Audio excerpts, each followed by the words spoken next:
Yo,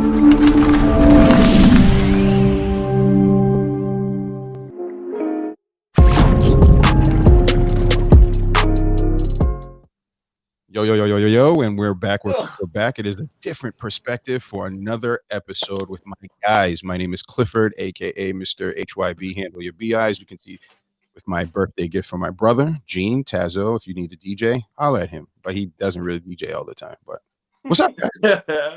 What up? What's going on? Nada. So we decided to wake up and have another episode of this, huh? And say, fuck it. Uh-oh. Oh, I'm fucking up. Yo, okay. For those that why did you think? Hold on. I'm gonna back out real quick and I'm gonna come right back because I'm gonna cut my shit. Don't worry about it. So it's you earlier was crying because he thought that he broke his stand, but he really didn't. Me and Tyler being calm, like, we'll use Tyler's thing. Fuck it. He was like, dude, I don't think you broke it. You need to look at this. Guess what? He didn't break his stand. So he got really pissed off. And guess what? He got pissed off again because he didn't turn off his notifications. But like, again, in the words of Tyler, fuck it. It's okay, man. It's okay. If we were getting paid millions, don't worry. You wouldn't even be in trouble. It'd be the producer being in trouble. And being that we're virtual, can't blame this guy, the producer. Exactly. So you can only blame me. I'm fucking up today. It's all right, man. Nah, man. I don't like it. I like to get up and have my shit straight. Coming back. I'm coming back because you guys sound like shit. Okay. Fuck now you too. We sound like shit. Yeah, I know. So what's going on, man? I like your backdrop. It's looking good. On anything? So I actually have a project that I have to do for my boy. He gave me like it looks like 4 pieces of soundproofing that he wants. He's about to start up a podcast. I don't know if he wants the name released yet, so I'll hold on to the name for now. But yeah, I'm gonna do a couple pieces for him. Okay, that's what's. Listen, my boy Matty C is trying to do an episode too. I don't know if he wants us to do his show or if he wants to do our show, but eventually we'll get that on. We can collab. We can do back. Collab. He's a sports show. We all like sports, so it would work either way, really. Love sports. You don't really need any expertise to be on this show. Love sports. You gotta be able to check your ego at the door. I like to co-sign that. And you gotta be able to just take shit, which is checking your ego at the door. If you can't laugh at yourself, this ain't the podcast for you. I feel you. Oh yeah, and if you don't like people swearing, this ain't the podcast for you. If you just don't like real life being censored, this ain't the podcast for you. Yeah, I fucking hate censorship. I hate the pussification of society and sports. Just like I said. What happened? What else do you hate? I hate a lot of shit, bro. I have a lot of hatred in me. Do you? No. Dude, you're always laughing and smiling. Shut the fuck up. I am, but I have my thoughts and views on a lot of bullshit. You know what I mean? So does everyone else, man. I feel you. I'm not saying it's necessarily a terrible thing. It's just like the sports thing got me aggravated last night because something just happened literally last night. So apparently NCAA hockey is playing, and a Bruins draft pick is playing. I believe he's in Michigan. So he was playing. He's bringing the puck up the ice, not keeping his head up. He came across the middle of the ice with the puck, and he got fucking demolished. He got trucked. There was a penalty called on the play because of the distance that the person came to hit him. Okay. But aside from the distance, it was a clean hit. The dude actually turned his back into him and actually hit him with his back. So there's no elbows, no head contact, no launching. And people are still bitching. Like, what are you bitching about? Like, the penalty was called. That's the shit that like aggravates me. Like, I could understand if there was no penalty, but people are like, oh, this is the hit that they're trying to take out of the game. The clean hit that, you know what I mean, that got penalized. I mean, aside from the distance, there was a penalty, it got penalized, but like, why? I don't see the issue. Like, if you don't want to watch a fucking contact sport, go watch fucking tennis. Hey, you know what? I hear you. Being a former football player, I like to think I played a little bit of foosball. It definitely has been watered down, but I also think it's because they care about the people to an extent. But you know, we can talk a little more about that. I mean, based off what we talk about for the last fucking 7 weeks, I don't know about that. NFL really don't care. They're just covering No. their asses. They don't care about the, Right, you know what I mean? yeah. They care about the quarterbacks not getting lit up. That's about it. And them losing that $40 million. But it's not really anything, they'll be able to deal with it, but it's all right. I want to let the people know, like, today's podcast is just going to be a little bit different. We're going to freestyle it. We're going to see how good we are on a freestyle. We're going to drop bars. You know what I'm saying? Archie's going to rap. Oh, God. We're going to go to the kitchen to cook that. You know what I'm saying? That's going to be tie. Yeah. Everyone gets a rap name today. Look, and if you want to share someone to a link, you know what? I'm going to send this to Boa too. I'm going to send it to Nyce, see if they want to join us for a few minutes, and then we'll kick them off, and then we'll do our shit. But continue. But like going back to the sports thing, like, so for me, for those of you who don't know, I have post-concussion syndrome. Like my brain becoming mush is like a real fucking scare for me. But I still, like, if you sign up to play sports, or if you sign up to do something and you know what it entails, like, you just gotta kind of fucking deal with it. Like, you know what I mean? Like, if you don't want to get lit the fuck up, keep your fucking head up. You know what I mean? I've been saying for the longest time, ever since like this whole CTE thing has become like really big, like, I'll just put a fucking waiver or something in there. Put something in there where you're aware that these are the hazards of playing football. So that you get hazard pay? Is that what you're trying to say? Is that what you're actually, you know, that their hazard pay is included in their regular pay, apparently. You know what I mean? Pew pew pew pew. Right. But yeah, I mean, I see what you're saying, because I've been very big on that too. Like, football is a contact sport. You got guys running in crazy fast and shit. Somebody's getting blown up, but everybody on that field should know, like, I have a very high probability of getting blown the fuck up, especially if I'm not paying attention. But at the same time, they know that they could blow somebody up too. So that's just part of the game. You know what I mean? That's just part of the game. Yeah. And again, it goes into it doesn't just go apply to sports, because, like, obviously the job we do, we are subjected to potential violence on a daily basis. 2 of my concussions are from work. You know what I mean? Just from being assaulted and having to deal with the situations that come with the job that we do. But at the end of the day, I still do it. You know what I mean? And I'm not sitting here like, oh no, I can't do this because of this potential. Like, no, if shit goes down, I'm one of the first people to go. And even though people tell me not to be, like, it's just who I am, and that's just what I do. I know what I signed up for. Like, back in 2010, I got my face split wide open. People were like, oh, you should not go back to the position that you held. Why? I know what the fuck I signed up for. It's a fucking potential risk. So I took my time out, I healed up, and I went back and I did the same fucking job that I was doing. Like, people need to stop fucking being pussies and fucking acting like they don't know what the fuck they're doing.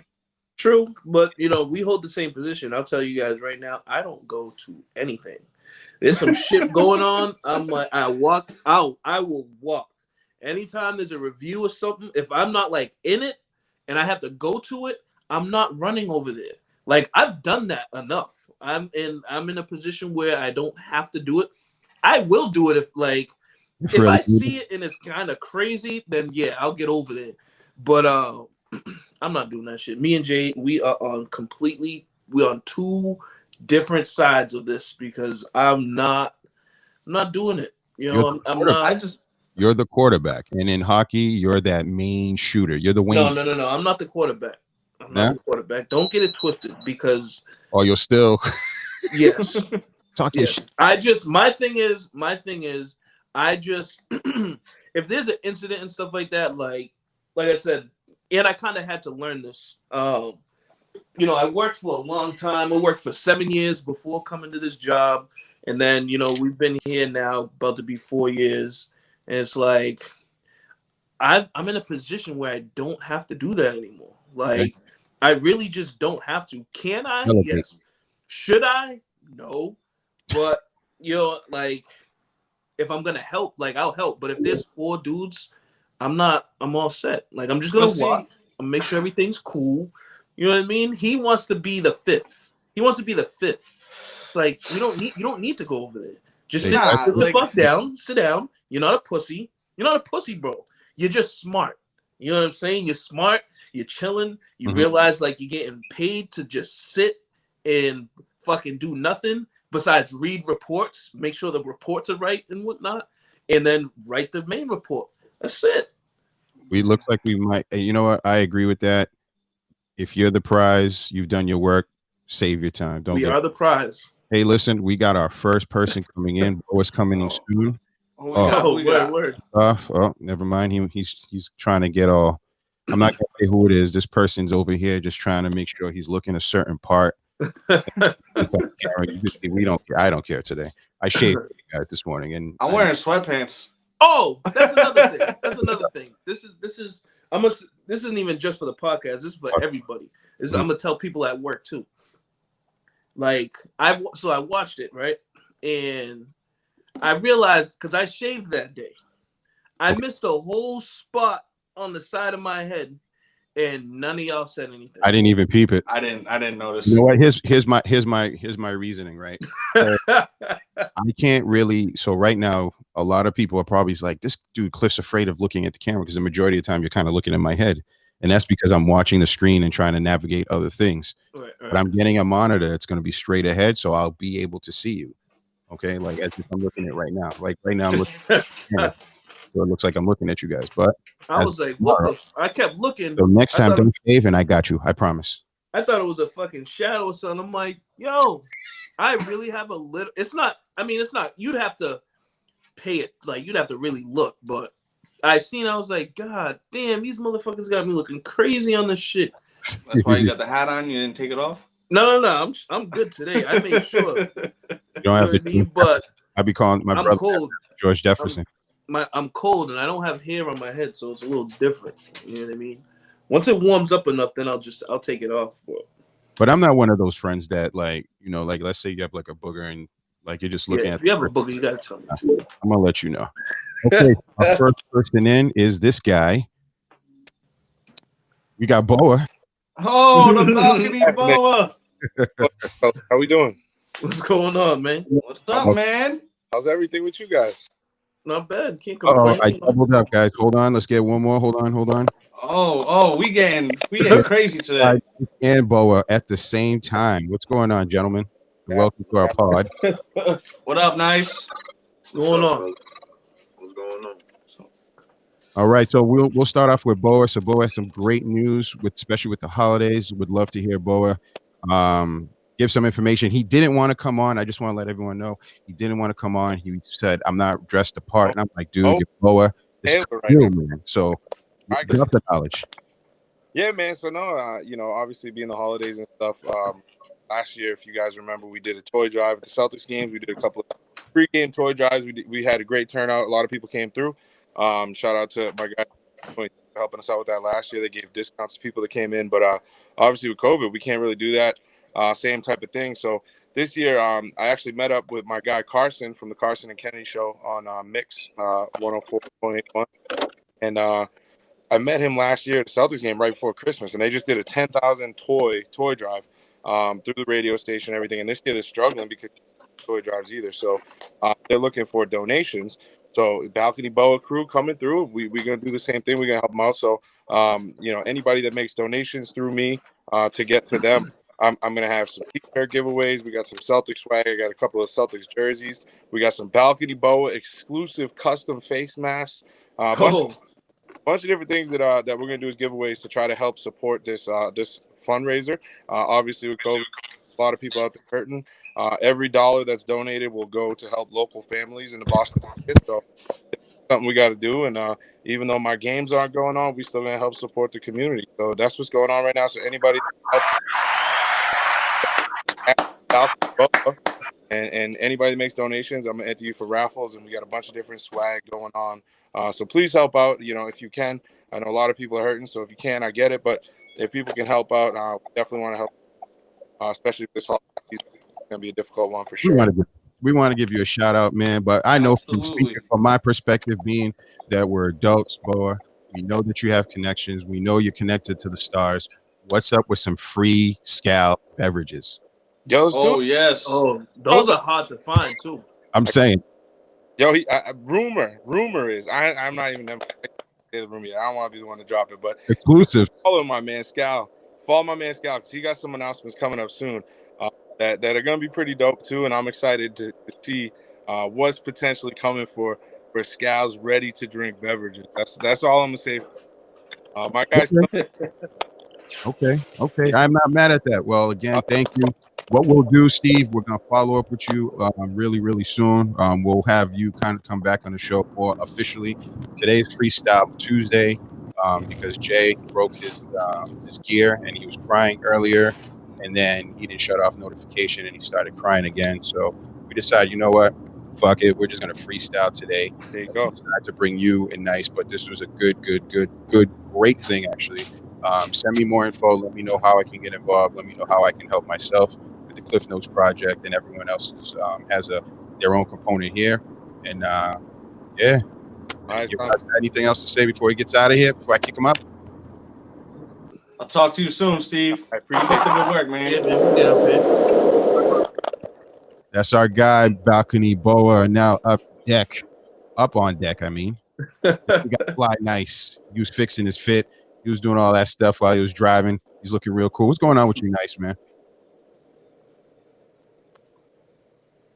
Uh-oh. I don't know if you can hear me. Nyce, can you hear us? Can you hear us? I don't know. It's not looking good. No. He just texted me. He said the audio sounds messed up. Hold on. Come back. He's jumping back. All right, he jumped out. He's coming back. Got a text from Balcony Boa saying good looks. And I'm gonna say no problem. Of course. That's the homie. Yeah, man. This is how. Man, that was dope that he came on.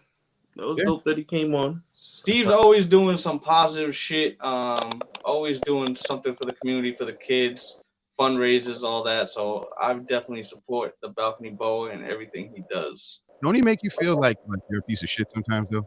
Like this morning. I feel like I'm a piece of shit anyway. All right, so I'm gonna give you a hug. So I don't know when, but I was reading something and he posted like if anyone needs food or something like that or help during COVID time, he's willing to help. I'm like, salute, Balcony. Yeah, always doing good things. Scuba Steve, if you could drop, his logo there, I'll send that to you. That'd be pretty good. You know what I'm saying? And dropping exclusive information, but didn't tell us the information. So Scal, your secret is still safe with you guys until you guys are ready to let that loose. We appreciate it. All right, let's see if Fly Nyce is ready. We got him driving. Nyce, can you hear us? Yeah, not really though. It's like real choppy. I don't know if it's my phone or where I'm at. This might be you because you're driving around, man. Focus on the road. Don't look at us, brother. We ugly. Sign the waiver. I was trying to go to somewhere else and park, but I can't even hear you. I don't know if it's my phone. So I want to give a shout out to Fly Nyce because we had a friend that needed some furniture moved, and I don't know if you, Tyler, have ever had to move somebody. To me, it is the worst thing. If you're a real friend, you don't call your friends to help you move. You know what I'm saying? But I call my brother-in-law and my podcast member, my co-worker, co-partner with the GMS the podcast. And he donated about 3.5 hours of his time before him and his wifey went out on an exclusive date, which he posted some cool pictures of. I hated him for that because it's like, damn, I got to do something now for my girl.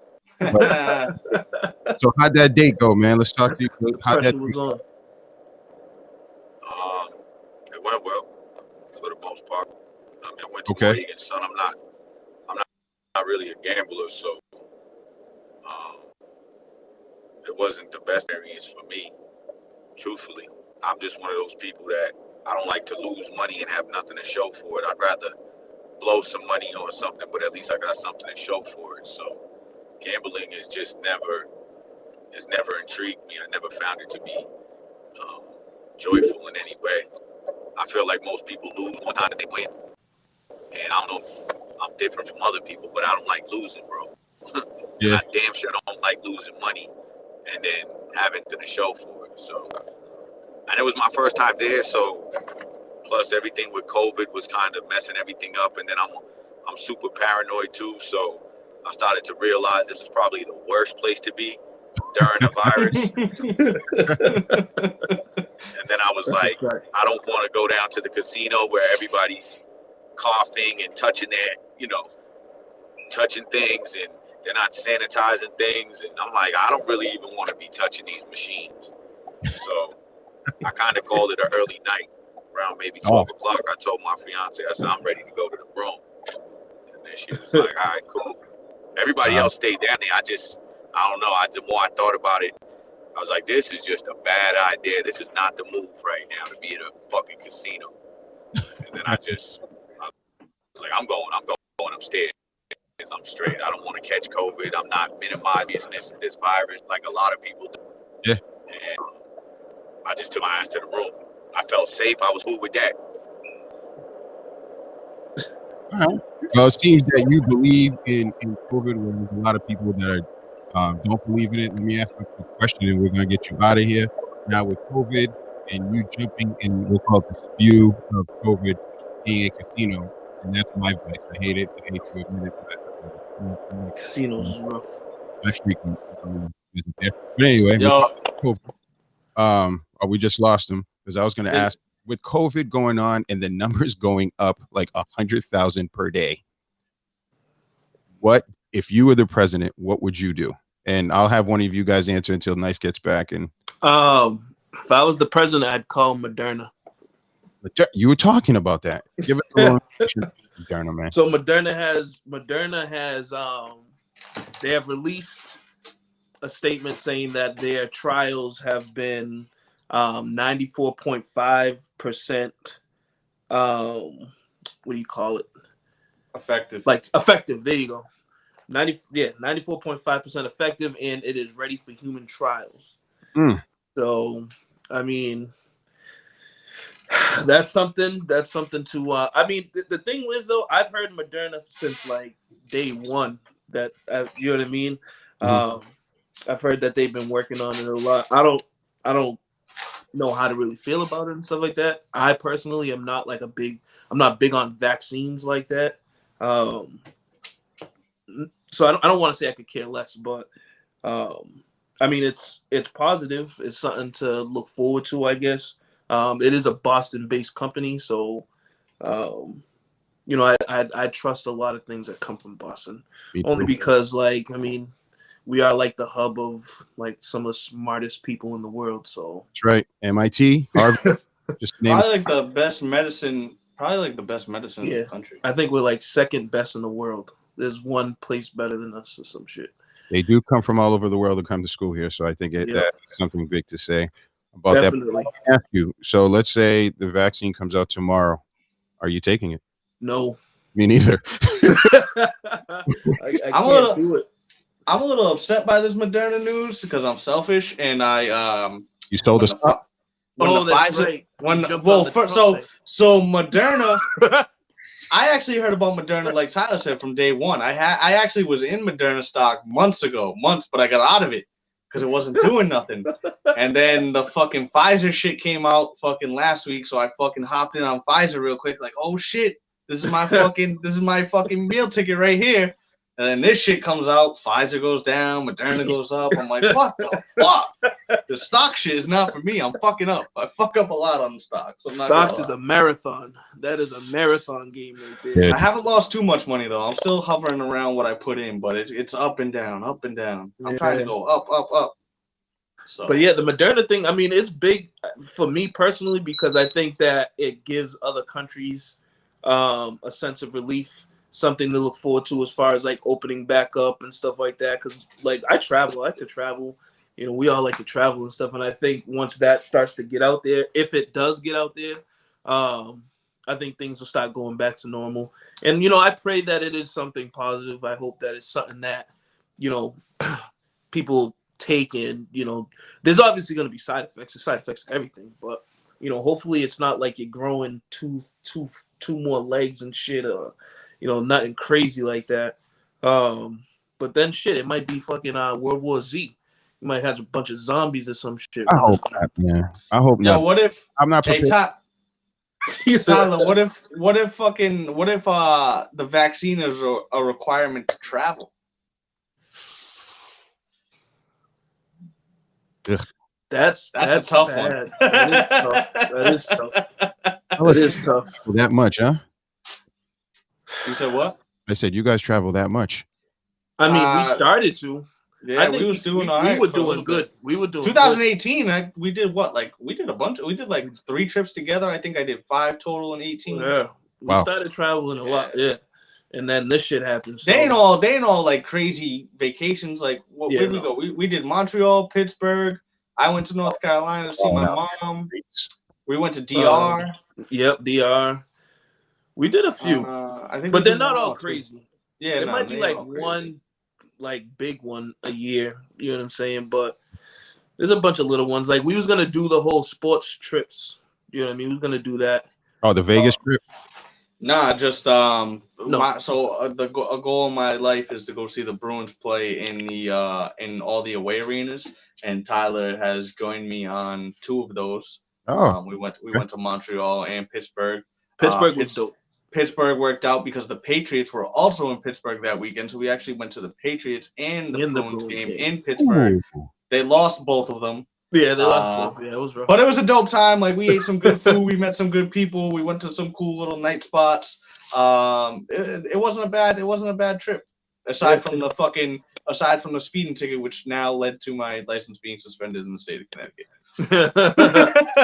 Yeah. Now, for those who haven't traveled to Pittsburgh looks like Fall River. Are you serious? Yeah. Yeah, it resembles Fall. It's a lot of hills, a lot of factories. It's a little bit more built up than Fall River, but you know what? That because it's a city. But that would make sense because isn't Pittsburgh considered the Steel City? Yeah. Yes. So in the industrial period, that's what they did. So it makes sense. Yeah. So Cliff, you're a big Patriots guy. If I could recommend, go see the Patriots in Pittsburgh, because what you do is you park across the river and you take a ferry over and you like drink beers on the ferry. It's fucking pretty dope. It is pretty dope. It is dope. The experience is dope. I can't swim. You don't need to swim. You're on a boat. Ferry. But what if shit happens? There's life jackets. Yeah. So you wouldn't go? Would you go on a cruise? There's buoys. Listen. I plead the fifth on that because my wife's trying to get me to go on a cruise pre-COVID. And I've been giving her a lot of flack as to why we shouldn't go on a cruise. Why don't we all go on a cruise together? I'm not going on a cruise. Why don't we do a different perspectives from a cruise ship? Listen, Jay, I don't want to talk about a cruise. I'm trying to get Tyler to go on a cruise too. I don't want to go on a cruise, man. It's too much. Think about it. You're in the middle of nowhere. That's my thing. I can't. Dope, that shit is too mind fucking for me. No, I can't. So it's dope because you go on a cruise. Yo, the best thing about a cruise is you can chill the whole time, you can party the whole time, or you can mix it up and you can eat 24 hours. Like it's fucking dope. You meet fucking people from all over the world. Mad packages and shit. No, you don't. You don't have to. I buy the drink package, which is $50 a day. It gets me 15 drinks per day, and then I don't even know if I buy an excursion all the time. I think I bought 2 excursions. I usually do like I've done a 5-day and a 7-day, and I think I bought 2 excursions each. That's a long time on a boat for me, man. Yeah, I mean, it's not that bad. It's not. It's because it's so big. It doesn't feel like a boat. Yeah, but you can look outside and see you're on a fucking boat. I mean, occasionally, I remember one time we was walking to the club at night, and I just start fucking walking to the side because the fucking boats. You know what's crazy? Fuck that. How many people you think that have gone missing from those things?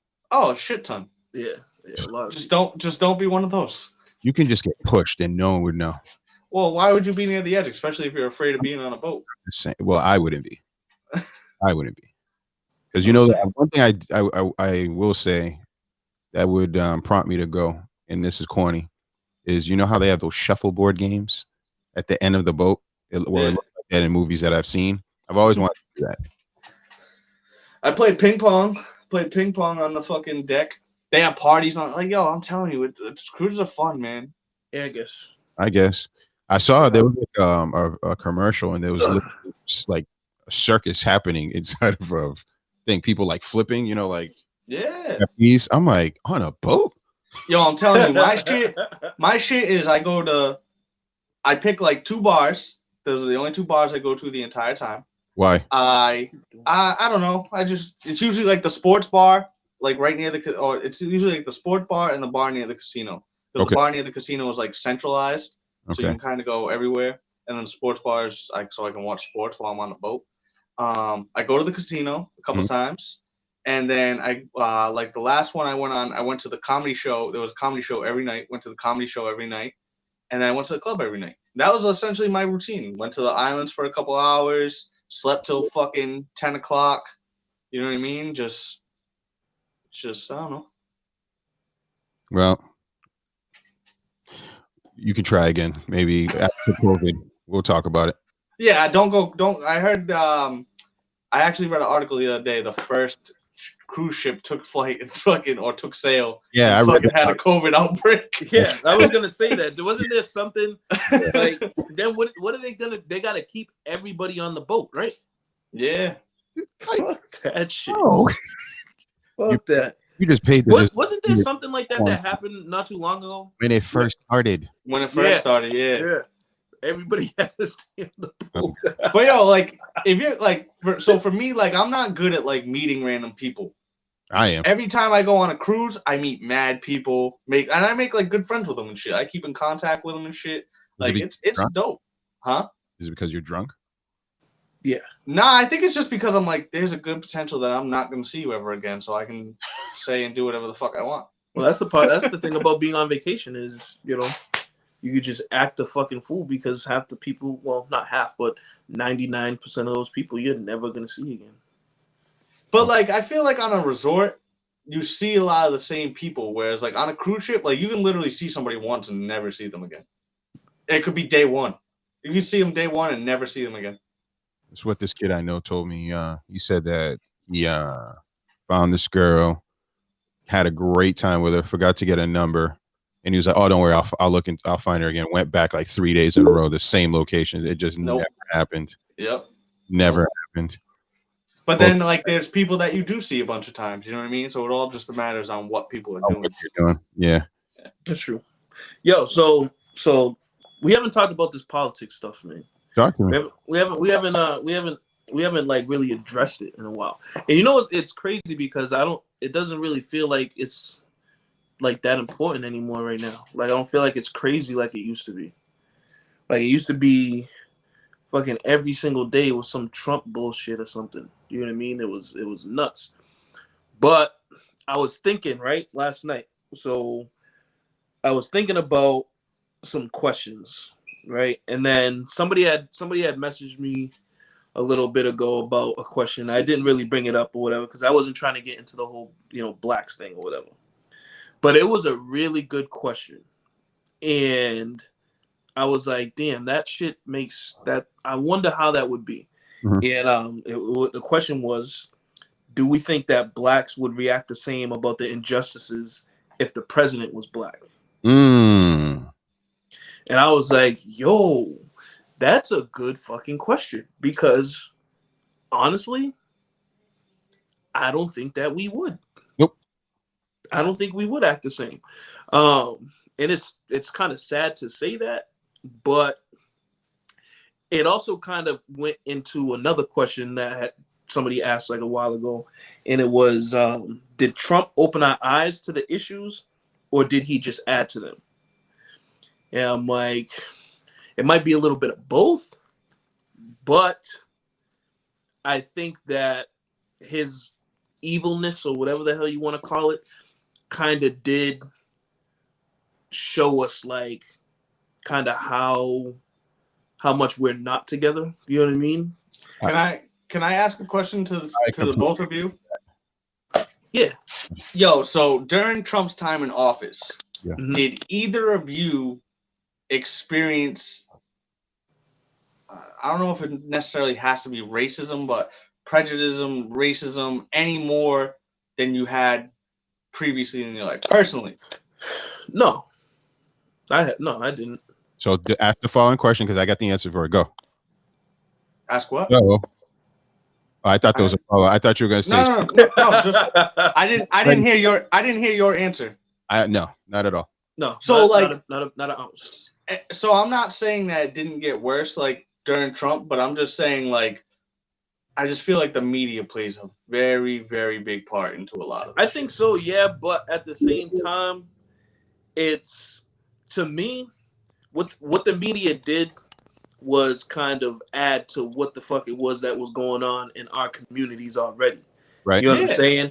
And what happened was like Trump could be the biggest dickhead, he could be whatever the fuck he is. You know what I'm saying? But he's not the fucking reason why shit was like that. You know what I'm saying? And they kind of turned it into all that shit. I mean, put it on him as if like he's the reason why we're divided. He's the reason. Like, no, motherfuckers, we was like this shit before. You know what I'm saying? Like, I don't fucking like Trump just as much as you may not like him. But let's not act like this shit wasn't fucking happening before he was here. Well, Yeah. that also goes into my post that I made about like Biden supporters were all the ones talking about, oh, Trump's causing a division and all that shit. But then Biden supporters were the ones saying, if you're a Trump supporter, we can't be friends. I don't fuck with you. Da, da, da. Like, you never heard that shit from a Trump supporter. Like, you know what I mean? And again, I don't give a fuck who. I don't care for anybody, but I'm just saying that was an observation I made. Like, Biden supporters were being the most divisive, in my opinion. Yeah. And I like I said, like I don't think that it was I don't think that he caused the shit that was going on. You know what I'm saying?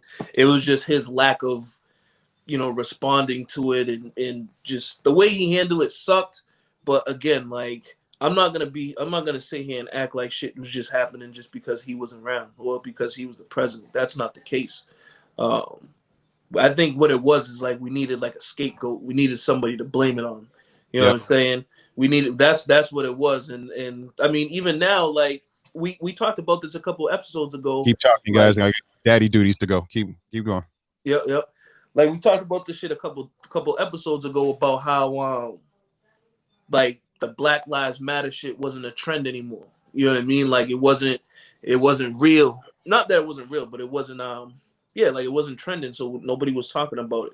And now it kind of feels like the whole Trump shit and the election and all, like now, like I don't hear anything about that shit anymore. Nothing. It's like it just went silent.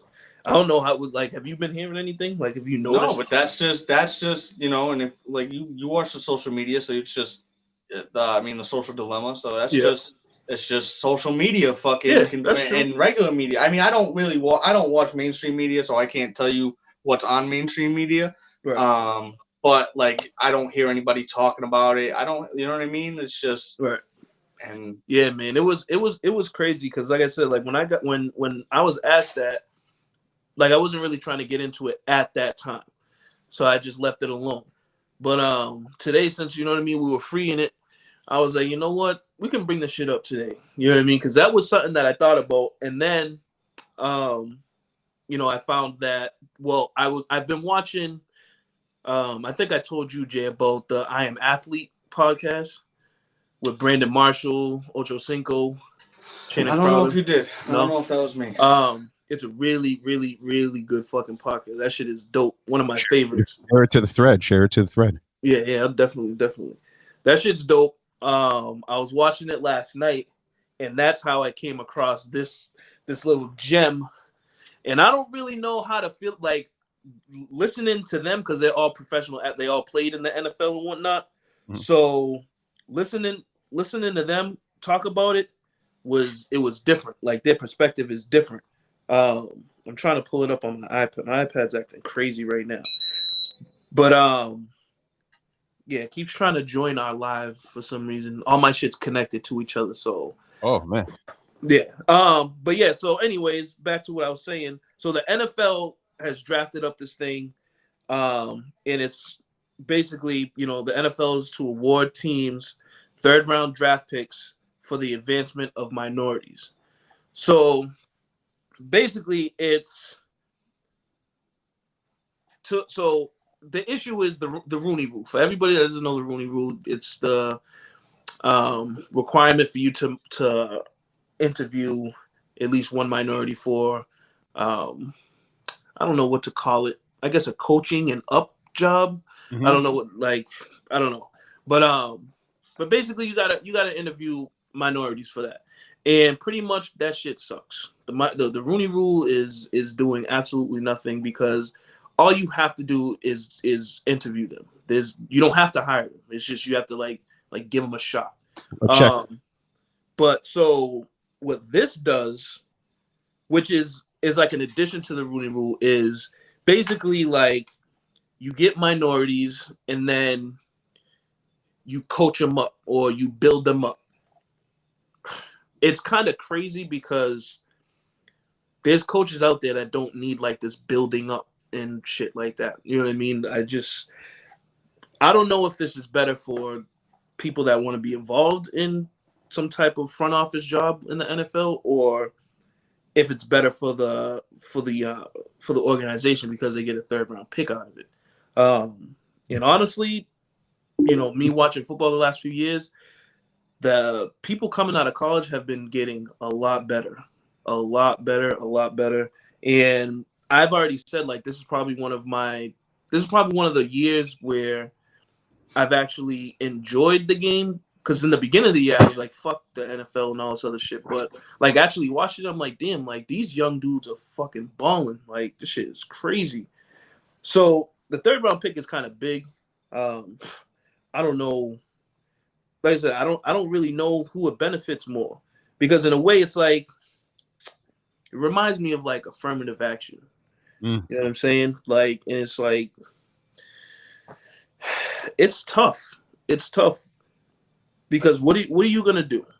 Are you gonna not do it because you don't want to feel like they're forcing it on you, or are you gonna do it because that's what you want to do?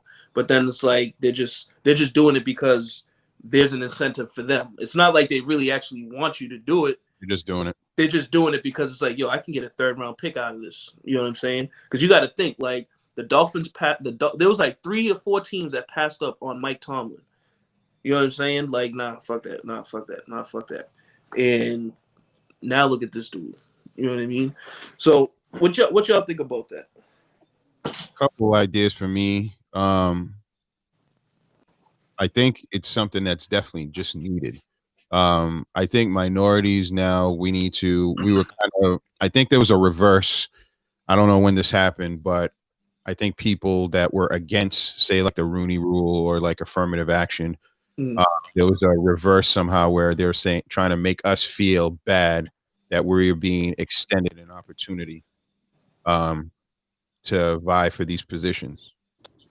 To me, at the end of the day, being given an opportunity to interview is huge, but does it mean anything if people are not necessarily getting these jobs? Right.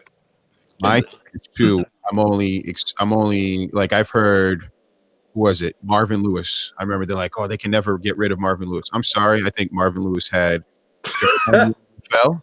He should have been gone a long time. 10 years, he should have been gone. They should have just called a bunch of black people and said, what do y'all think about us firing Marvin Lewis? Get him He out. had to go. He was trash.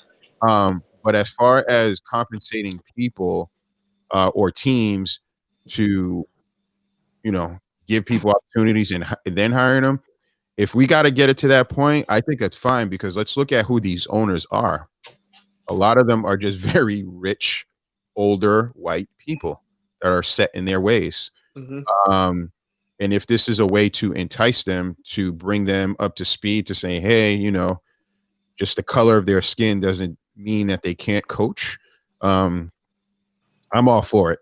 I'm all for just anything and everything that helps minorities move forward, because obviously the system has been and is still stacked against us.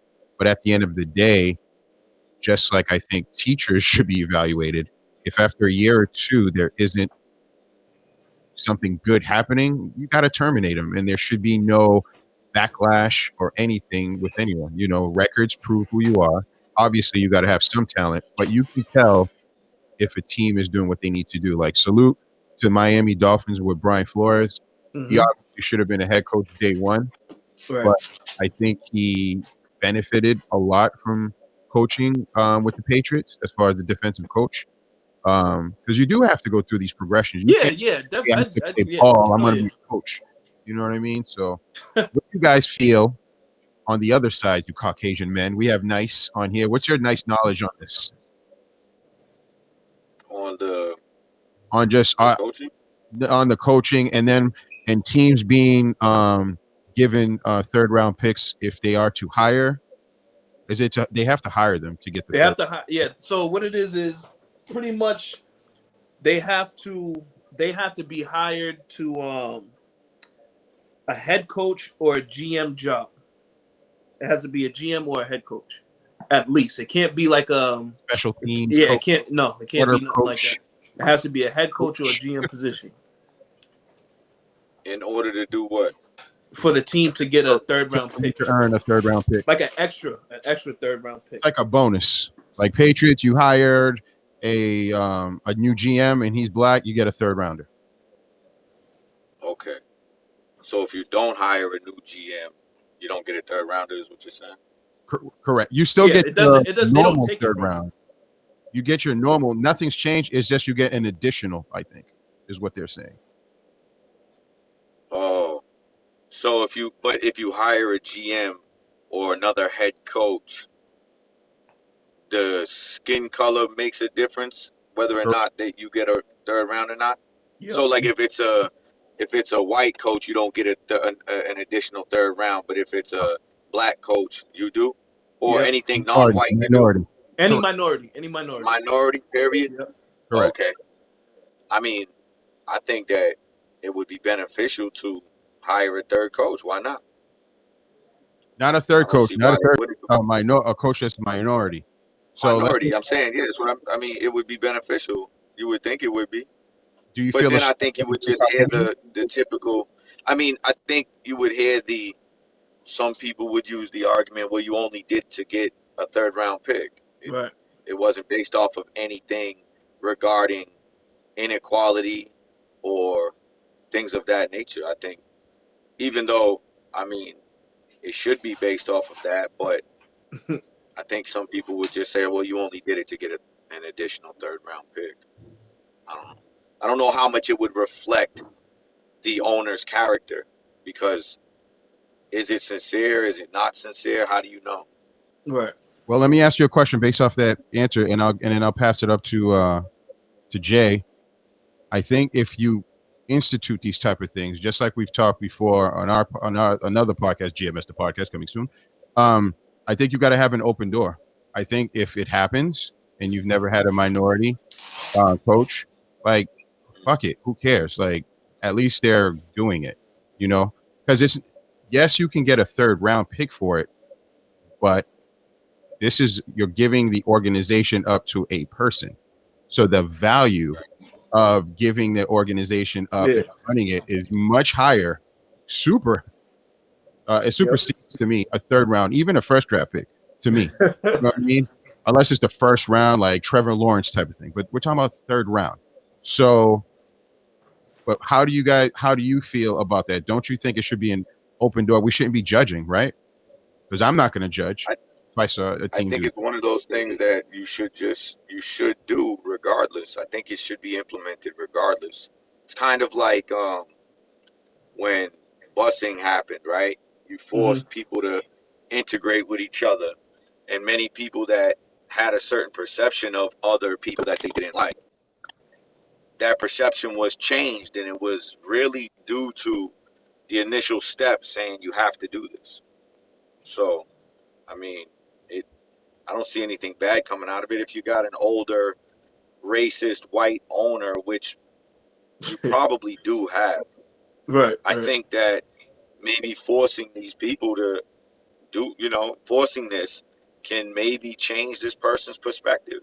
If not, they just sit in the reality of what they've perceived these people to be, as long as they've been around. I mean, I don't see anything negative coming from it. In all honesty, I only see something positive coming from it. So I think it's a good thing. What about you, Jay? I think it's fucking sad that we have to get to this point, but I think it's necessary. Like, hockey and football are both, I think, behind the eight ball when it comes to things like this. Just integrating people of color and things like that. But it is a positive sign that they are doing something to try and correct it. It's unfortunate that it's taken so long.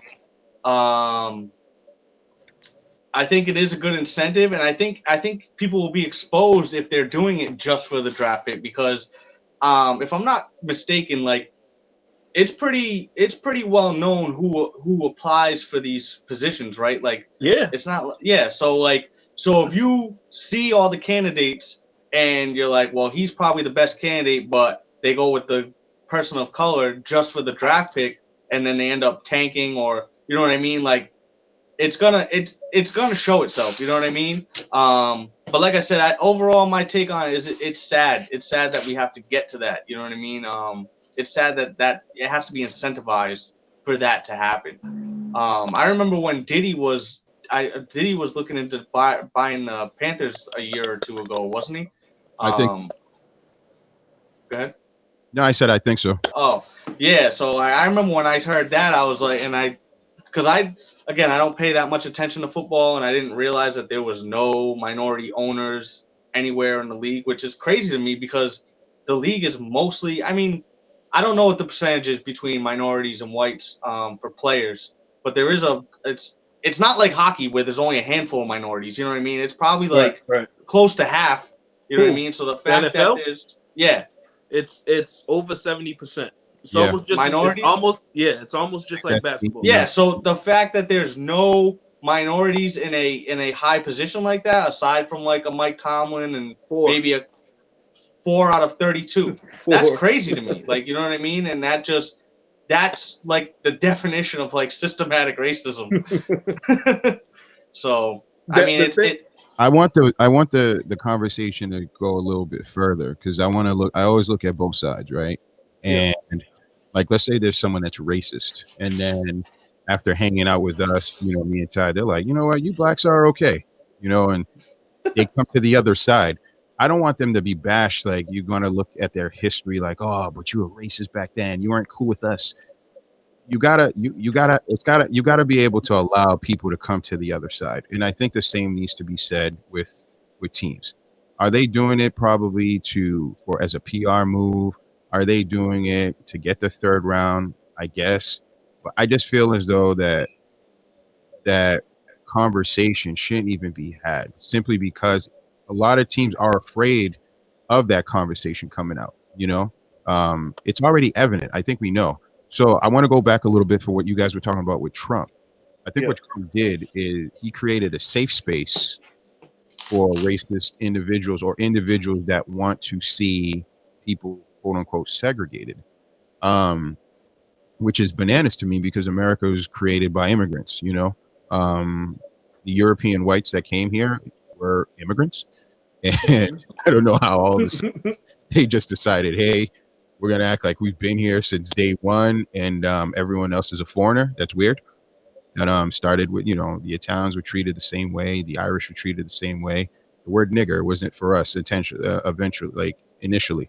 But I think now, if anything, being that the world is now more involved with with the death of George Floyd, with Breonna Taylor, I think people are like, wait a minute, okay, so you guys are really doing all this crazy shit over here because of their color of their skins. And I think now it's putting the lenses on those type of people. Because I think a Democrat and Republican, they're all the same. They all have agendas.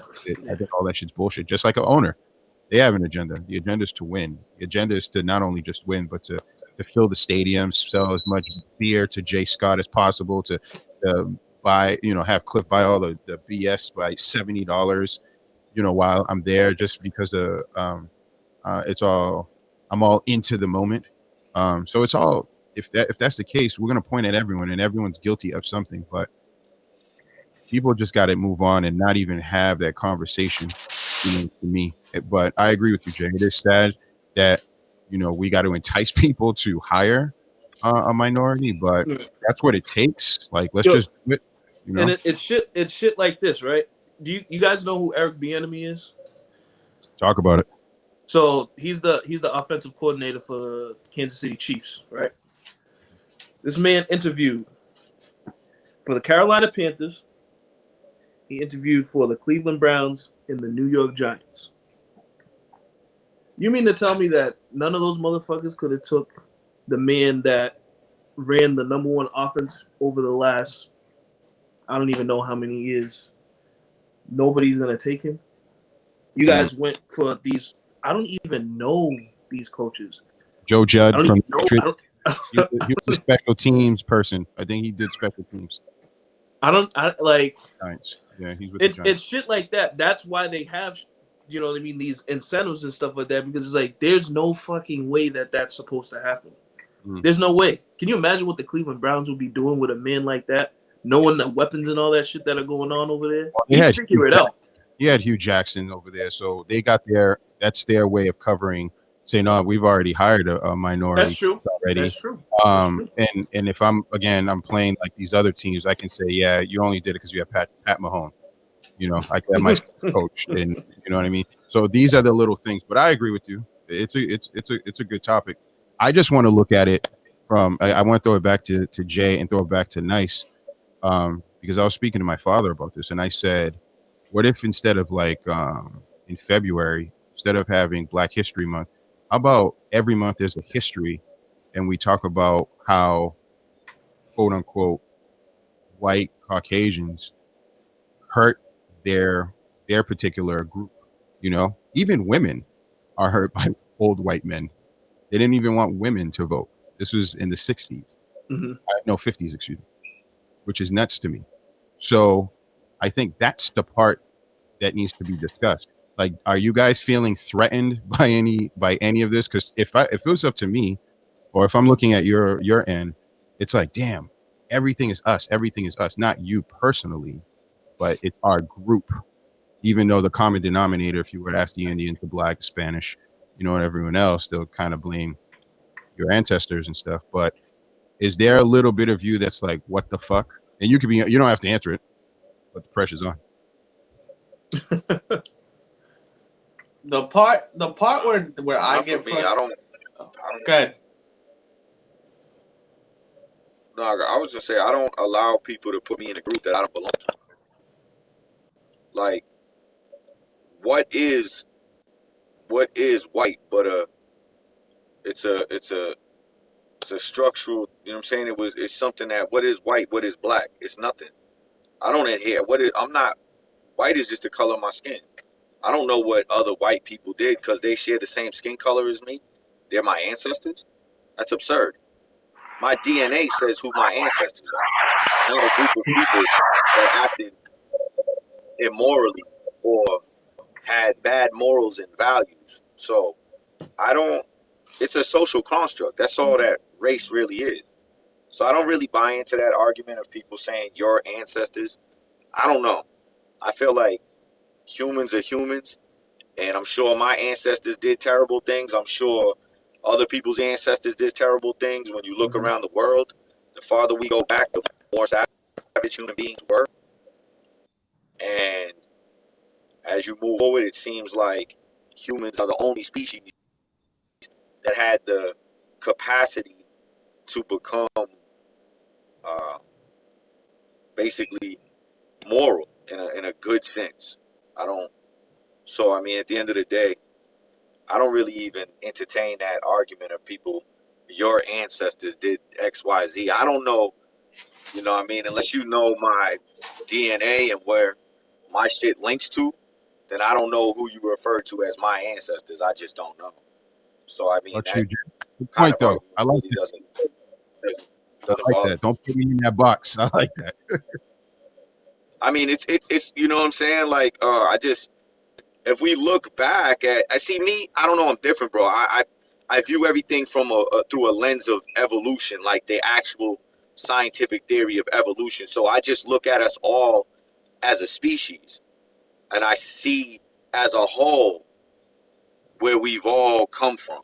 Okay, I can look around into every group of people that has inhabited this earth and say they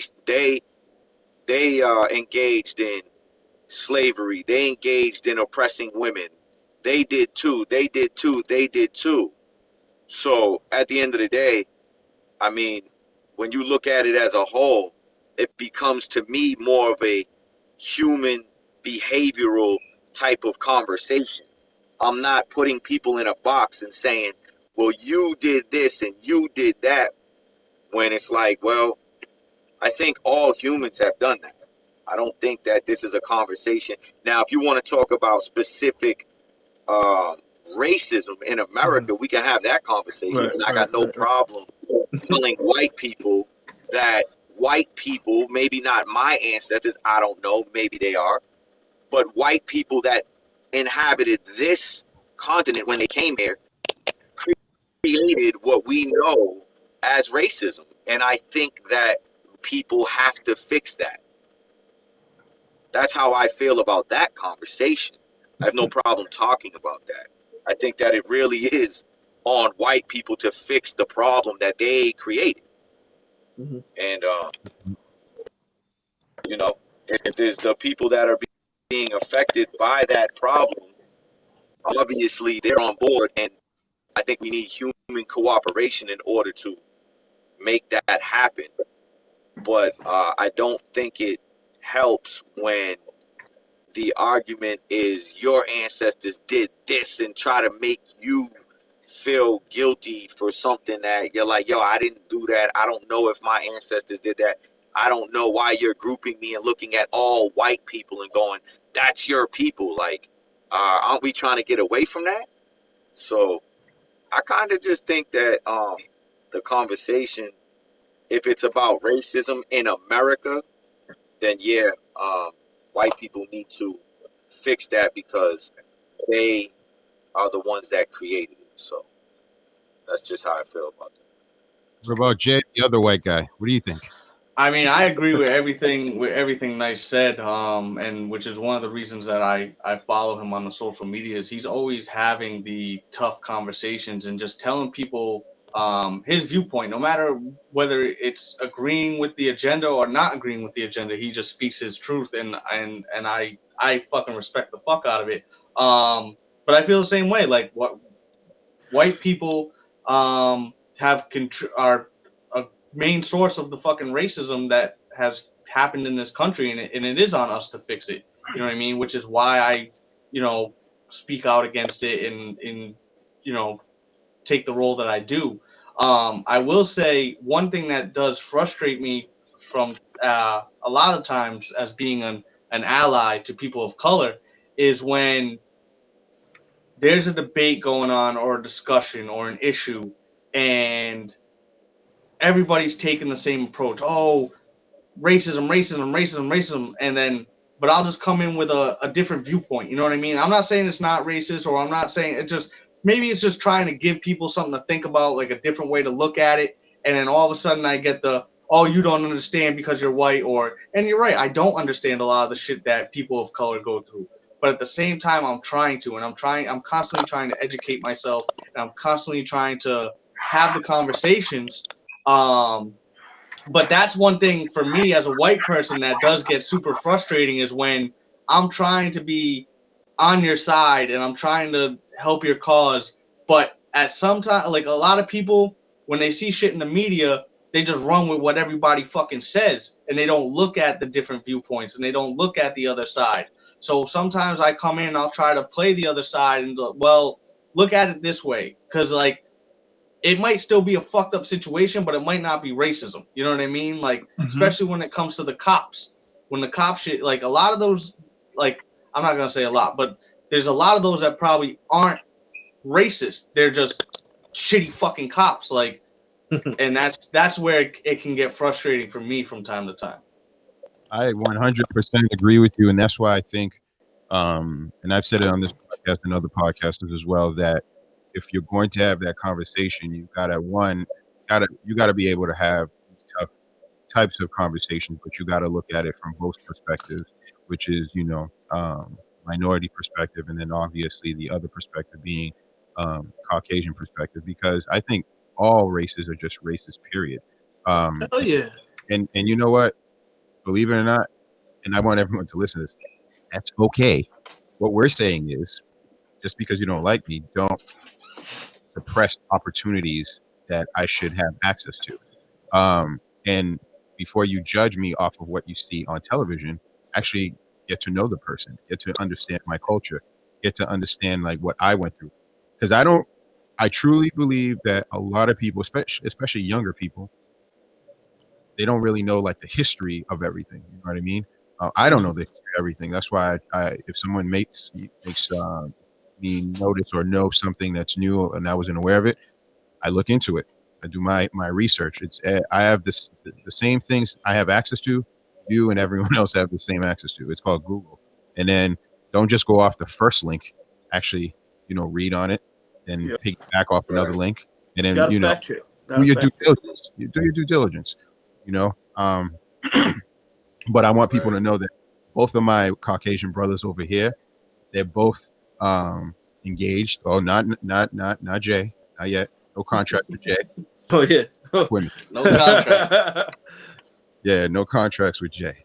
And that's a little joke, Nyce. We were saying because we were talking about marriages and what's the difference between a marriage and just creating some type of contract. And Jay just wants to create a contract with his significant other instead of getting marriage. I said, is marriage a commitment, a tradition, or a contract? And my view is that it's a contract. We discussed it last episode. Since you're here, what's your thoughts? Real quick, I'll give you 30 seconds on that, man. What you think? My thoughts on it? Yeah. You're engaged. I think there's a contract, I think there's a contract with any relationship, whether you're married, quote unquote, or not. I mean, aren't there just unwritten rules and expectations within a relationship, like don't cheat, don't hurt me, things like that? Isn't that like just an unwritten rule? And it's kind of like we enter this relationship with that understanding. To me, it's already like a contract. Absolutely, but once you get fucking legal people involved, now it's really a fucking contract. You gotta get people involved, and you gotta get that's what I mean. Like, I don't really agree with the whole thing of marriage, and then once you're married, certain things legally change. So I think you're kind of, if I would guess, you're probably in favor of like prenups and shit. Hell yeah. I'm saying I would be. No, I agree only because I mean, I don't think that the law should be involved in what someone gets and what someone really doesn't get once it's over. It's like, I don't know, just stay out. Just stay out of it. I don't know. That's how I feel. Just stay out of it. You know why I think I'm really so strong on it is because all women that want to get married, well, I won't say all, but like most of the women that want to get married, they're like, oh, it's the commitment. But if it was just the commitment, then why couldn't we find another way to make that commitment? It's not just the fucking commitment. That's my main issue. Is like, it's not really what you're saying it is. It's not, you're not asking for what you really want. That's my main issue. I'm gonna give you the golf clap real soft so I don't get in trouble. I'm saying, because like I said, I'll find a way to commit. If it's the commitment that you truly want, I'll give you the commitment in some other form. But the problem is that's not what you actually want. Does that go hand in hand with like women don't know what they want? Because it's like, what else could it be outside of the commitment? Because you're gonna ask her and it's gonna be like, well, like, what do you mean? They want that. It's like, no, they want that legal fucking binding, so that way when you fuck up, they're gonna get half your shit. I mean, that's what they really want. They just won't say it. I think that's why it's important. I think that's why it's important to find a woman that will do well with or without you before you marry her. You need to have a woman who has proven to you that she really doesn't need you, but she just wants you. She compliments you. That's a big thing. Yeah, that's a big thing. I think women that tend to get into those kind of relationships and ask for marriage with the intentions that Jay Scott's talking about, I think a lot of those women aren't self-sufficient. I don't think they're go-getters. They're not real hustlers, strivers. Like, If you really look at most of it, you'd be like, whoa, I bet you if we took a look at most of those women that ask for those things that Jay's talking about, as opposed to the women that don't, I bet you that we would find a lot of those women have a lot of things in common. Specifically, they're not that successful on their own. Right. You understand? And I think the women that were able to generate a lot for themselves without somebody else would be a majority of the women that are like, man, I walk away with the marriage with nothing. I don't need nothing. I'm not asking for nothing, because they didn't really need much from you. It was just them sincerely wanting to be with you and being able to bring something to the table. That's what I would guess. I'm not saying it's a fact. I would just guess. I 100% agree. Yeah. I 100% agree, because like that's why I feel the way I do. But I've said, like, I'm gonna have to really think about it when it comes to my girl, because my girl has had a shitty life. She's had to fucking take care of herself pretty much since she was a kid, and take care of other people since she was a kid. So I know she's gonna be good with or without me, and I know, and she doesn't ask me for shit. It's not like she's like, oh, do this for me. Like, she's doing a lot on her own.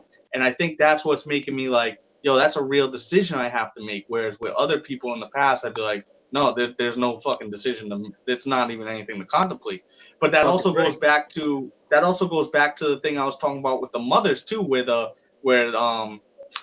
mother, I don't want to meet the kids and shit like that, and like a mother that puts her kids first and won't like put her kids, like, find a babysitter just to come out with me and shit like that. That shit's attractive, because it's like, I know that if we have a kid together, you're gonna be a good mother without me. Like, even if I were to be a fucking deadbeat and not fucking see my kids, you're gonna take care of my kids on your own. Like, that's the attractiveness, and it's the same thing with, like, he was talking with the marriage. It's all about vetting. It's all about vetting them. I told you guys. Yeah, I think that those kind of, I think people skip those important conversations in the very beginning that kind of clear the air and get a good understanding of what we both expect and what our goals are and our ideas of what this relationship should consist of.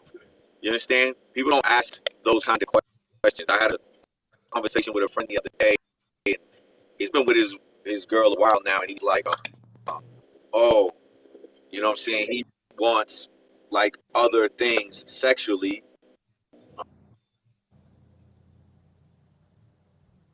Hold on. So there you go. Woman into the picture, and we still got you, man. Keep going. I'm gonna kick him out and have him come back so we can get better audio and stuff.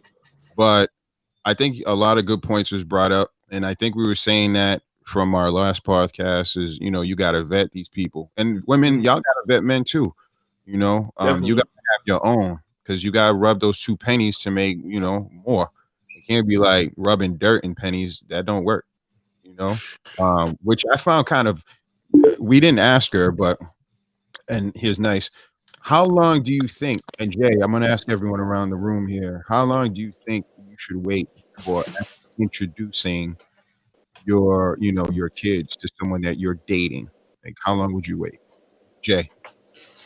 Well, like I said, I'm the only one here that doesn't have kids. But for me, from that perspective, is I don't want to meet a woman's kids until we're gonna be in a relationship. We're gonna be official. Like, if you're trying to introduce your kids to me while we're still potentially entertaining other people, that's a fucking huge red flag for me, because it's like, how many motherfuckers are these kids meeting? You know what I mean? And then, like I said, I deal with kids that have fucking terrible family lives and trauma, and I see the effects of that shit. So I don't want to contribute to that. Like, as much as like I don't have kids or anything like that, but like I've always said, for a while I didn't even want kids, and I was like, oh, you know, like I could have a kid, and I've always said that once I have a kid, like I'm going to change my life, just because like that's priority number one. There's too give many. Me a number.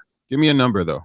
Give me a time. time frame. I can't give you a time because it all depends on the situation and the people. It just, like I said, when we decide together that we're gonna be official, that's when I want to meet your kids. But here, I'm gonna before Ty answers and gives me his number, I want to ask this. Like, let's say you're dating the person and it's like 8 months into it. The kids are grown enough, I guess. Let's say they're grown enough where they know, hey, mom is dating. Shouldn't there be a point in time where they're like, hey, this is the person I'm dating, type of thing? Maybe not serious. I'm going out with said person. And I'm just kind of throwing that out because you don't want to be left in the dark, nor do you want to just have mom just constantly just going out or whatever, and the kids not being involved with it. Because I think there has to be like I think there also has to be like a vibe with the mother or father with the children to an extent. You know what I mean?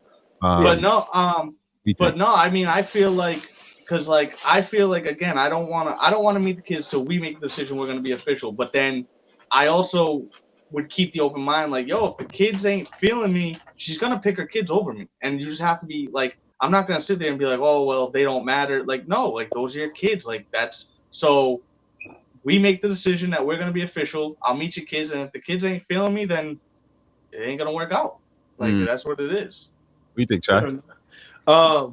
I mean, looking at where it is now for me, I think when I get to the point with the woman where I think like, I mean, I'm older now, so I think when it gets to the point where like we're talking about moving in with each other.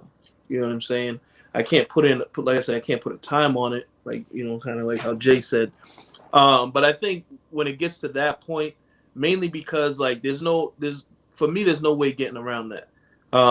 If my living situation is going to be different and I have children with another woman and stuff, like I'm going to have my time.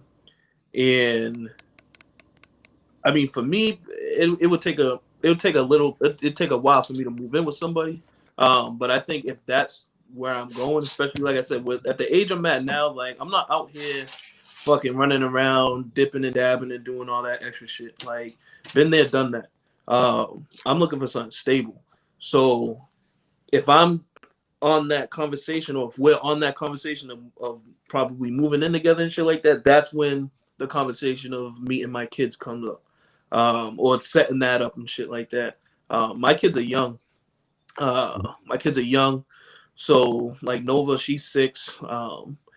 She's, it would affect her, I think, a lot because she's really like, she loves her mother. I'm not saying that kids don't, but it's like she knows. You know what I'm saying? Like she knows the difference. I have my youngest.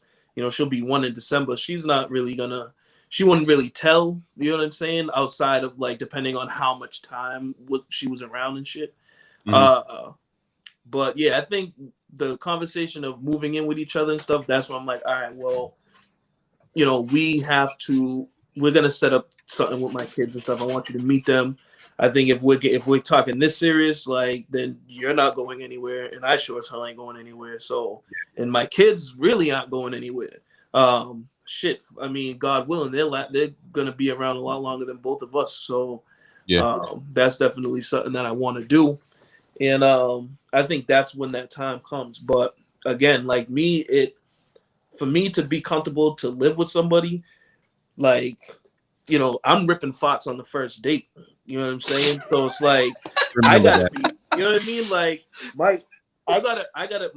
my level of comfortability, if that's a word, it's just different. So let it rip. You gotta let it rip. Yeah, man. Like it's gonna be some time. It would be some time. But like Jay said, like if the vibe is right and we're doing good, like, probably like a year, you know what I mean? Like and like I said, that's, my kids are older, and like I said, Nova, I think she would not completely get it, but she'd be like, okay, mommy's dealing with that person and daddy's dealing with this person, and this is where we're at, you know what I'm saying? So, well, I mean, you don't want each his own to be known as a fast ass, because imagine having females. Like, I have a daughter and a son, and I would hate for like my daughter to have been like, damn, another guy, ma, because to me, all you're doing is you're just creating a foundation for her to behave that way. Right. You know, even though it could be innocent and mom's just really just dating, not doing anything else besides dating. Take dating for whatever it is, you know, base wise, going first, second, or getting smashed every night for a drink or two. For a drink or two. You know what I'm saying? But like, just feel as though that this is probably the issue with this generation. I see people dropping their kids off with friends and then running out to go on a date, and then that environment where the kids is at is all jacked up because it's just younger people mindset, and they're not covering up what needs to be covered up in that household, so their kids are not, you know, seeing things before, you know, their age is appropriate age. But something to be said about all of that. And it was, I thought, pretty cool. It was a pretty cool episode last week when we were talking about that and getting the female's perspective. It's definitely different. Like a lot of older people are doing that now too. Like, you know, it's tough. Like I said, I think I said last week too, like everybody wants to be happy, you know what I'm saying? But like, you know, like I said, for me, you know, cause I dealt with that, you know, me having, you know, a woman meet my kids and stuff like that. But it's something that you have to take serious. You know what I'm saying? And me personally, like I took that serious. You know what I'm saying? Like I took it serious. I thought that, you know, this is what it could be. And maybe it could have been. You know what I'm saying? It probably could have been. But I made different decisions that, you know, brought me in another, you know, direction. You know, so it didn't work. But it was definitely something that I took my time on. You know, I thought about it's tough because again, too, I mean, not for everybody, but me personally, like I try to respect, you know, my kids' mothers as much as possible. You know what I mean? So I'm not just going to be fucking bringing my kids around all these different people, not just because of me, but also because I want to respect her as well. So it's not even just about you. It's about the person you have the kid with as well. That you want to respect. So like I said, like for me, you know what I mean? I took my time, you know, I figured that this could be something really good, and you know, it was really good. And like I said, I made decisions that you know, kind of just changed that. But it took a while. It took a while, but also like Jay said, like, well, I said, even like that person that you're dealing with sometimes lets you know, like, listen, I'm not really ready for that yet. I do want to be with you and stuff like that, but let's work on each other more. Let's figure each other out more. That works a lot. Like that's a big, you know, attraction too, is knowing that person isn't really ready, and instead of that person just being like, okay, well, you know, if you're ready to do that, then fine. Then they're really not ready. They're just gonna do it because you want to do. Them letting you know, like, listen, I'm not there yet. I'm willing to work, you know, willing to be there with you, but let's just give it a little more time. Now, let me ask you though, and I'll ask Jay because I know a little bit about Jay's life. This is still staying on relationships. Let's say you were with someone and you guys broke up, because we've all been there, but got back with the person and then maybe broke up again. How often, and we'll call it tennis, how often would you do the tennis thing, and how much time would you invest in said, we'll call it broken relationship that you're dealing with right now? Jay, go. So like how long will I keep trying to fix the relationship? Is that what you're getting at? Fix it, go along with it, enjoy the sex, either or, doesn't matter. I mean, fucking in my last one, I did it for fucking like 3 years, and that was fucking far too long. But at the same time, I don't regret anything I do in my life. I've made a lot of mistakes in my life, and I take every mistake as a lesson. Had I done it differently, I wouldn't be in the situation I might not be in the situation I'm in right now, and I'm happy with where I'm at right now. So like, I can't give you a no. I like to think so. Actually, even with my ex-girlfriend, I said like, I don't do second chances. Like we break up, and I fucking lied about that because we tried for an extra 3 years. But no, I mean, I can't really. Again, you can't. None of this shit is is uniform. You know what I mean? And that's what I think people don't understand. That's why I can't give you a timeline on a lot of this shit, because every situation is different. You know what I mean? Just like a lot of the issues that go on in life, like even though it falls under the same umbrella, it's different people, it's different situations, it's different scenarios. Everything is different. You have to take every incident, every encounter, every whatever, you have to take it individually. That's right. So I can't sit there and say like how long, because it really just depends on what's going on in your life. Like if there's somebody else that is occupying my time that I want to pursue, then it's going to be a shorter time. But if I don't got nobody that I see myself taking serious, then it's probably going to go on longer because I need to have sex and fucking.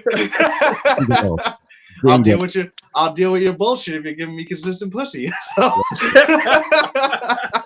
See, right there, that's life though, and to me, it's okay because believe it or not, the lessons that you've learned, and both of you guys have learned going back and forth with it within that 3-year period, made you who you are today, which in turn is an investment for your girl now. You see what I'm saying? So in a way, you want to tell your girl to salute your ex, you know what I'm saying, for being available so you guys can meet, but a better version of Jay. Exactly. You know what I mean? Archie, sorry. Because like I said, everything is every mistake is a lesson. And like I said, it's just I don't know if I believe the whole everything happens for a reason type thing, but like I said, had it not gone the way it did, had one thing changed, I might not be with my girl now. I might not be getting ready to buy my house. I might not have my shit together, kind of.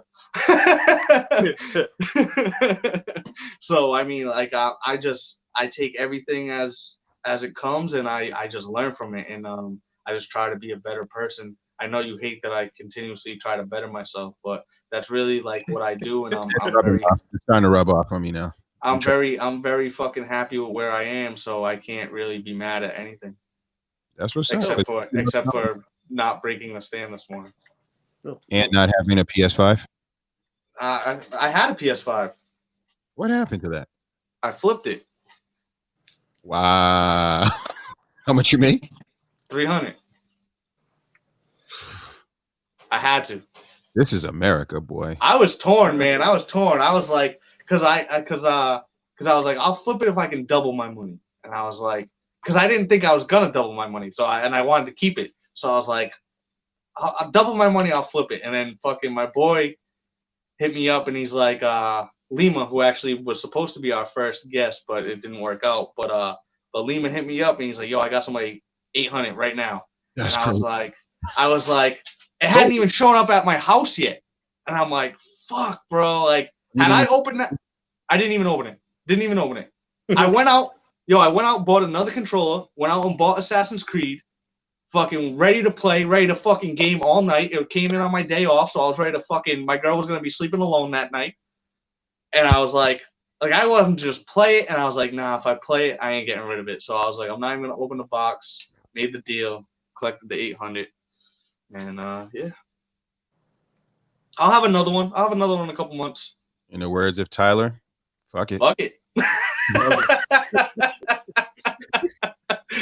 So, hey, how about you, Ty? What's your thoughts about the tennis match of going back and forth with significant?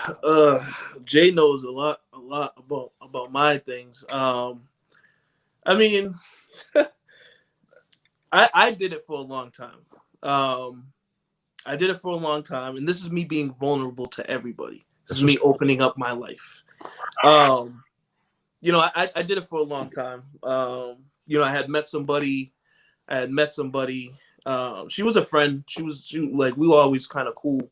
But we were both going through things like, I was about to have my kid, and like I was just doing so many different things for Christina, my kid's mother. And like shit just wasn't working. Like we weren't together when when she was pregnant and stuff. When she got pregnant and shit, and I tried to make it work and everything, and shit just didn't work. You know what I'm saying? But like for me, it was I was torn between like the family thing and just like the Darnell thing, which is fucking my name. I hate telling people my name, but More government coming out. but I was torn between that. You know what I mean? And that's why the back and forth happened the tennis happened for so long. It wasn't about fucking and doing all that shit for me and the other woman. She was more so like the peace. You know what I mean? She was like everything that I needed, pretty much like everything that I wanted and everything. You know what I mean? It's just like I'm having kids with somebody else. You know what I'm saying? Like, I'm not the type to be like, oh, I wish I had kids with her. Like, I'm not going to do that. You know what I mean? I'm not a fucking dickhead. But she, like I said, like, she was always there. You know what I mean? Like, she always embraced everything that was going on with me. And that's why I kept going back and forth. Like, it was like, damn, like, I need to make my family work because I grew up not having, like, that family dynamic. You know what I'm saying? Like, I wouldn't say a shit upbringing, but it was kind of bad. You know, like I didn't meet my father until I was like 13, 14 years old. Get out of here. Yeah, like it was rough. So like a lot of that shit played into my, what it is that I wanted to do family wise. Mm-hmm. But like for me personally, just being with her, shit was like good.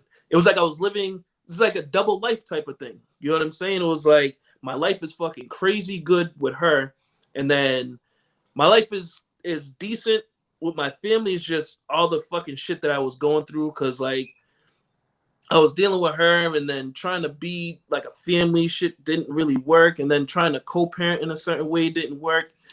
So it was tough, and there was times where like I made a decision. I was like, you know what, this is what's gonna happen.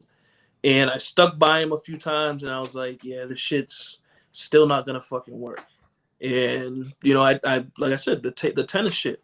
But for me, it's more than a physical thing. This is the only time I've ever done that, the tennis shit. Like I said, like I'm not out here whoring and shit. You know what I mean? I'm not you guys.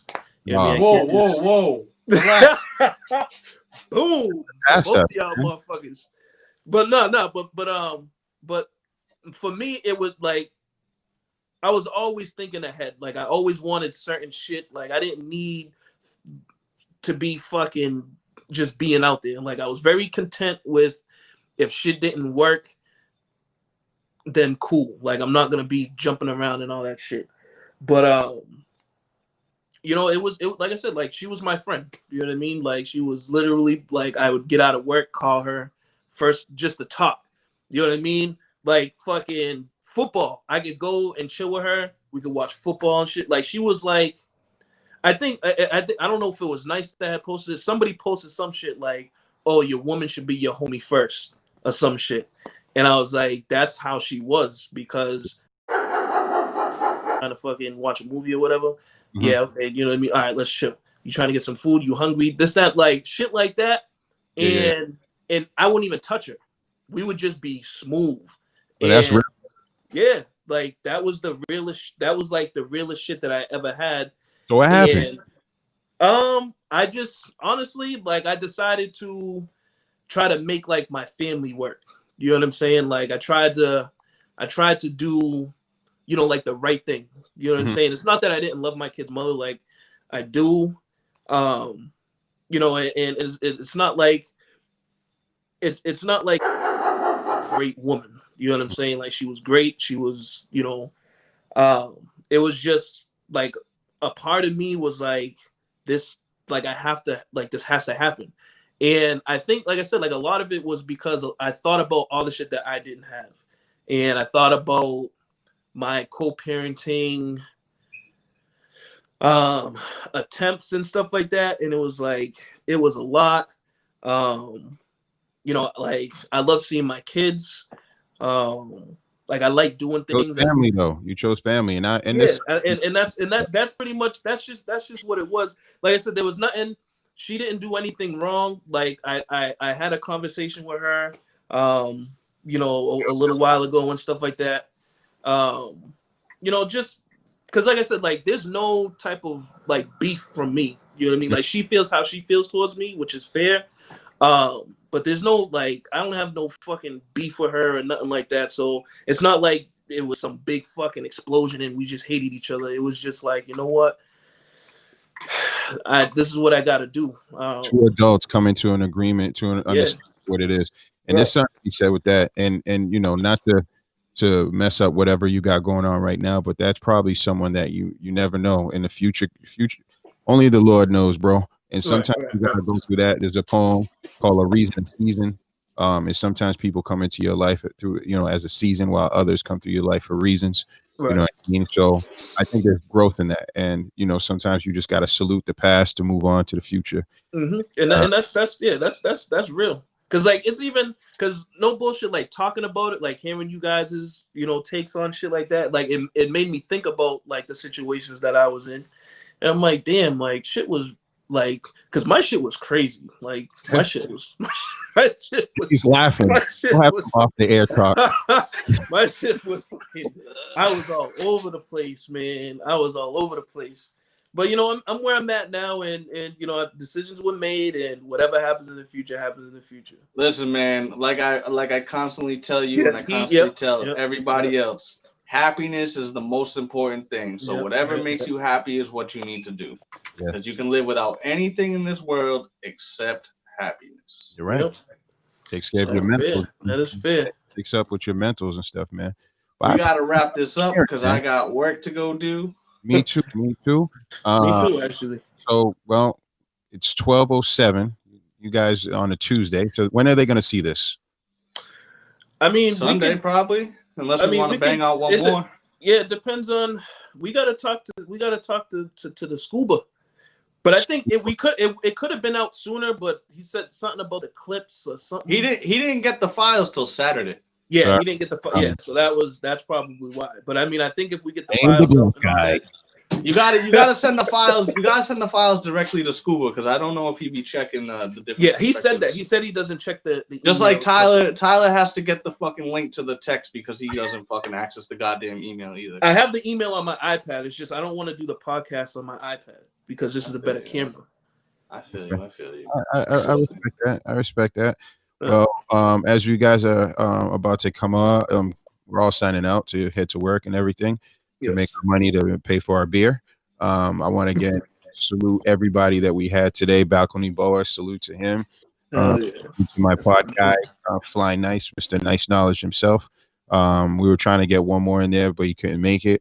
And that's Exeter Mass Company, aka Sincere. We'll get him on the next time. But again, as I always do every week, I thank both of my brothers over here. We got, you know, Archee Rhodes, aka Jay, can't say his last name, and we got Titty Marina Moreno. You know what I'm saying? Waiting to do something on the bacon thing. The Cliff Note Studios is as you guys saw, I did a little quick stream. We're waiting for y'all. We're almost there. You guys, thank you. We're waiting for the invite. Well, I got to get y'all in there to figure out a kind of like a location in there. You see what I'm saying? More than likely, it'll be near the booth where I had this great artist come in and tag it all up for me, even though he's really self-conscious and doesn't like the work he did. But I'm appreciative of the work he did. But yeah, man, shit. I ain't got nothing to say. What about y'all? I got a shout out. As people know, we set up a Twitch for the podcast. I've been doing a lot of streaming online with Fortnite, Rainbow Six, Fortnite, and NHL. I'm gonna shout out my boy Rotten Rascal. He's been giving me some Twitch trips, and also this other dude. I actually linked up with him through Rainbow Six the other night. He's also a Twitch streamer. His Twitch stream is this _ guy 1210. Both those dudes have been fucking helping me with the Twitch and the streaming and shit like that. So I'm gonna salute to those guys. That's what's up. What about you, Ty? I don't know. I don't fucking know. I'll shout out to my crew, my guys. You know, I got, you know, Brick and Jay and Rob and fucking Bilford. We're setting up a nice little a nice little Friendsgiving thing this weekend. Dope. You know, Billy's always opened his doors to us. I've taken advantage of it a few times. Jay has, and you know, we're gonna throw something together. You know what I mean? Because I work. You know, it's busy. Fucking COVID is crazy. Yeah. So I just, I guess I could do a shout out to them for this weekend. All right, man. On that note, we're out of here. Another week done. Maybe we'll get one in. Maybe not. Yeah. Either way, wear your mask, wash your hands, and stay COVID free. We out of here. Different perspective. Later. Peace.